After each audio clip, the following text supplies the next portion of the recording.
Bismillahirrahmanirrahim. Assalamu alaikum to all of you. Class 3. Hope you all are good. Today we are going to read lecture number 11 of your science subject, that is unit number 3. Alhamdulillah, we have complete the entire reading from our reading book. So today we are going to solve workbook page number 21, 22 and 23. Here students, I have opened your workbook page number 21 of your unit number 3, Living on Earth. Here we are having concept check. As you know, we have filled these concept checks on our reading book also, so that it would be easy for you to learn it on your workbook or orally. Complete the sentences using the correct word from the list at the end of each one. हमें यहाँ पे एक sentence incomplete sentence है, हमने इसको fill करना है. एक लिस्ट जो हमें वर्ड्स की दी हुई है at the end of a sentence, हमने इसमें से करेक्ट वर्ड को यूज़ करना है और इसको फिल करना है. Dash living things breathe. So all living things, we will select the word all. Fish dash through dash. फिश क्या करती है? Eat. Fins breathe gills. No, we will select fish breathe. You can select the second word and the third one. Through gills.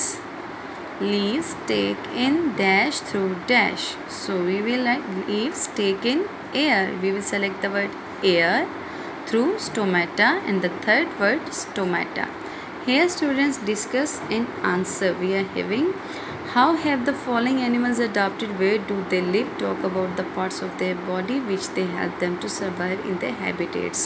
We have done this on our reading book in our previous lecture, lecture number 10, in very detail. So students, you can follow my lecture number 10. Here we are having another question. Look at the pictures given below and write the characteristics of living things. यहाँ पे हमने living things की characteristics बतानी है, यानी living things में कौन सी ऐसी 5 खसूसियात होती हैं जो उन्हें नॉन लिविंग थिंग्स से अलहदा करती हैं, यानी एक डिफरेंस रखती हैं. So students, in the very first picture here we have given a picture of a plant. You can see कि प्लांट किस तरह से बनता है. सीड से फ्रूट्स, रूट से stems, leaves, then flower. Okay, then we will like the living things grow. आमतौर पर लिविंग थिंग्स की 7 कैरेक्टरिस्टिक्स हैं. 7 कैरेक्टरिस्टिक्स में से हमने अकॉर्डिंग टू द पिक्चर जितनी भी हमें यहाँ पे पूछी गई हैं, हम उनको लिखेंगे. So here you can see the man is breathing. So the second characteristic of the living things is respire.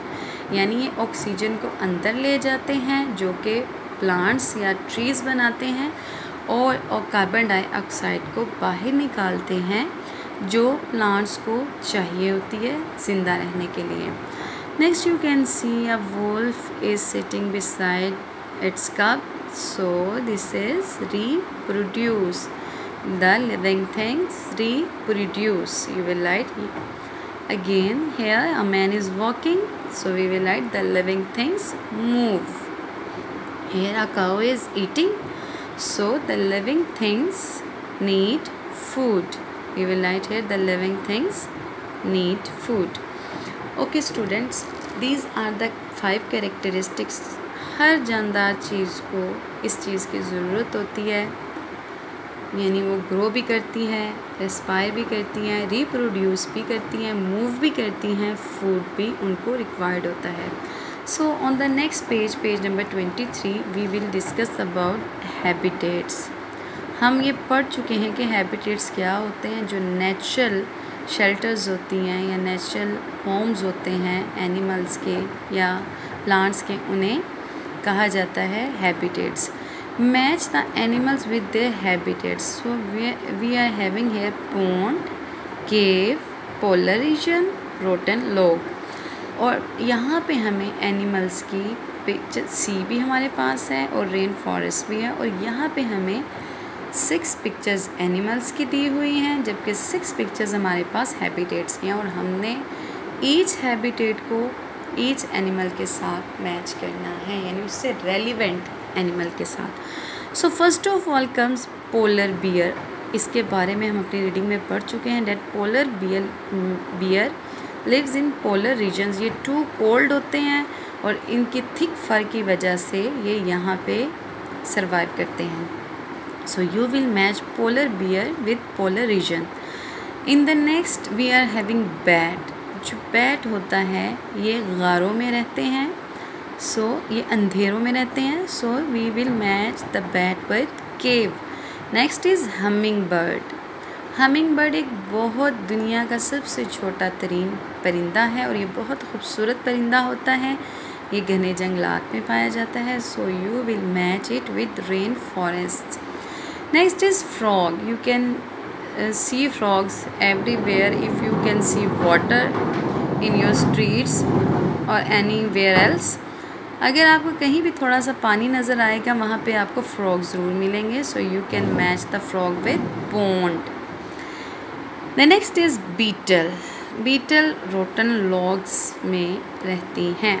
Next is well. Well जो होती है वो सी में पाई जाती है, you will match it with sea. So students, this was the lesson of the day. इसको अच्छे तरीके से करें, जहाँ रहें खुश रहें, अपनी दुआओं में अपने टीचर्स को हमेशा याद रखें। अल्लाह हाफ़िज़।